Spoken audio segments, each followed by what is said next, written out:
Shakespeare's 154 Sonnets. Brought to you by the Royal Frippers and Company. 2022, all rights reserved.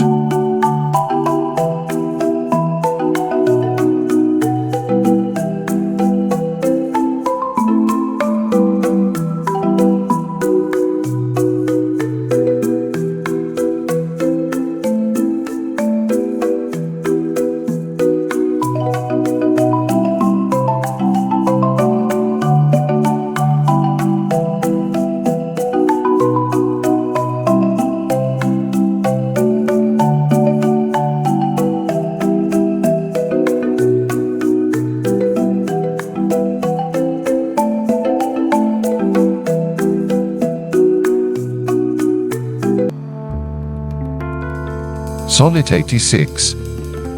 Was it the proud full sail of his great verse, bound for the prize of all too precious you, that did my ripe thoughts in my brain inhearse, making their tomb the womb wherein they grew?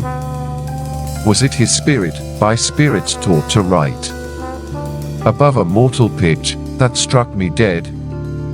No, neither he, nor his compeers by night, giving him aid, my verse astonished. He, nor that affable familiar ghost, which nightly gulls him with intelligence, as victors of my silence cannot boast. I was not sick of any fear from thence, but when your countenance filled up his line, then lacked I matter, that enfeebled mine. Sonnet 87. Farewell. Thou art too dear for my possessing, and like enough thou know'st thy estimate. The charter of thy worth gives thee releasing. My bonds in thee are all determinate. For how do I hold thee but by thy granting? And for that riches where is my deserving? The cause of this fair gift in me is wanting, and so my patent back again is swerving. Thyself thou gavest, thy own worth then not knowing, or me, to whom thou gavest it, else mistaking. So thy great gift, upon misprision growing, comes home again, on better judgment making. Thus have I had thee, as a dream doth flatter, in sleep a king, but waking no such matter. Sonnet 88. When thou shalt be disposed to set me light, and place my merit in the eye of scorn, upon thy side against myself I'll fight, and prove thee virtuous, though thou art forsworn, with mine own weakness being best acquainted.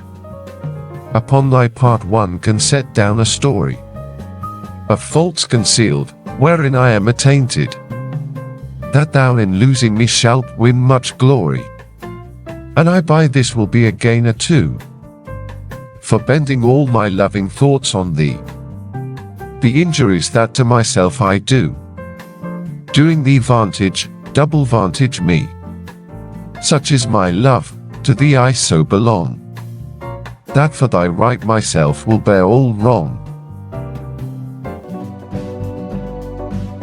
Sonnet 89. Say that thou didst forsake me for some fault, and I will comment upon that offence. Speak of my lameness, and I straight will halt, against thy reasons making no defence. Thou canst not, love, disgrace me half so ill, to set a form upon desired change, as I'll myself disgrace, knowing thy will. I will acquaintance strangle and look strange, be absent from thy walks, and in my tongue thy sweet beloved name no more shall dwell, lest I, too much profane, should do it wrong, and haply of our old acquaintance tell. For thee against myself I'll vow debate, for I must ne'er love him whom thou dost hate. Sonnet 90. Then hate me when thou wilt, if ever, now. Now, while the world is bent my deeds to cross, join with the spite of fortune, make me bow, and do not drop in for an after loss. Ah, do not, when my heart hath scoped this sorrow, come in the rearward of a conquered woe.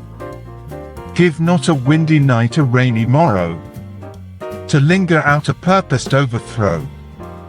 If thou wilt leave me, do not leave me last, when other petty griefs have done their spite.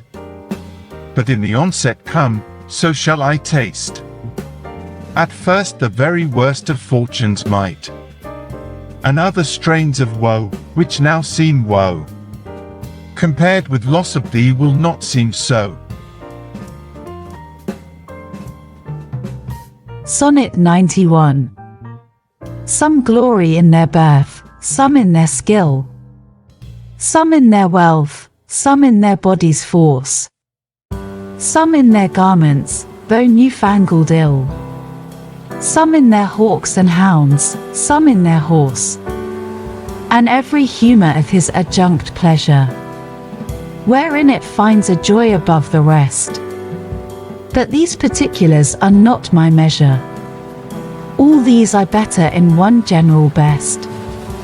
Thy love is better than high birth to me, richer than wealth, prouder than garments cost, of more delight than hawks or horses be. And having thee, of all men's pride I boast, wretched in this alone, that thou mayst take all this away and me most wretched make. Sonnet 92. But do thy worst to steal thyself away, for term of life thou art assured mine, and life no longer than thy love will stay, for it depends upon that love of thine.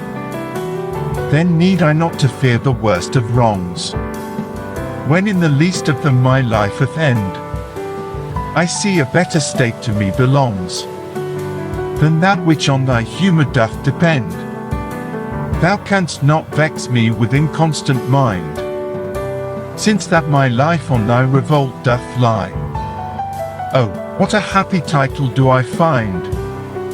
Happy to have thy love, happy to die. But what so blessed fare that fears no blot?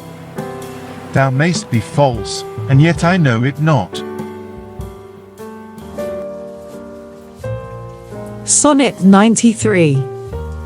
So shall I live, supposing thou art true. Like a deceived husband, so love's face may still seem love to me, though altered new. Thy looks with me, thy heart in other place, for there can live no hatred in thine eye.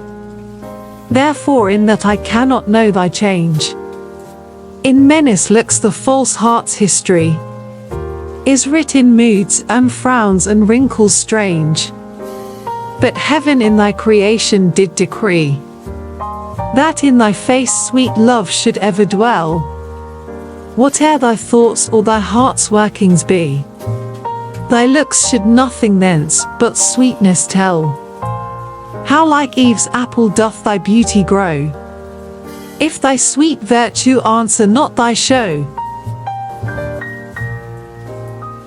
Sonnet 94. They that have power to hurt and will do none, that do not do the thing they most do show, who, moving others, are themselves as stone, unmoved, cold, and to temptation slow. They rightly do inherit heaven's graces, and husband nature's riches from expense. They are the lords and owners of their faces, others but stewards of their excellence. The summer's flower is to the summer sweet, though to itself it only live and die. But if that flower with base infection meet, the basest weed outbraves his dignity. For sweetest things turn sourest by their deeds. Lilies that fester smell far worse than weeds. Sonnet 95. How sweet and lovely dost thou make the shame, which, like a canker in the fragrant rose, doth spot the beauty of thy budding name. Oh, in what sweets dost thou thy sins enclose, that tongue that tells the story of thy days, making lascivious comments on thy sport, cannot dispraise, but in a kind of praise, naming thy name blesses an ill report. Oh, what a mansion have those vices got, which for their habitation chose out thee, where beauty's veil doth cover every blot, and all things turn to fair that eyes can see. Take heed, dear heart, of this large privilege. The hardest knife ill-used doth lose his edge. Sonnet 96. Some say thy fault is youth, some wantonness. Some say thy grace is youth and gentle sport. Both grace and faults are loved of more and less. Thou makest faults graces that to thee resort, as on the finger of a throned queen.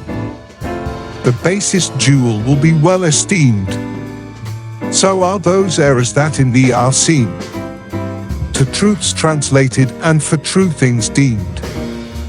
How many lambs might the stem wolf betray, if like a lamb he could his looks translate? How many gazers mightst thou lead away, if thou wouldst use the strength of all thy state? But do not so, I love thee in such sort, as, thou being mine, mine is thy good report.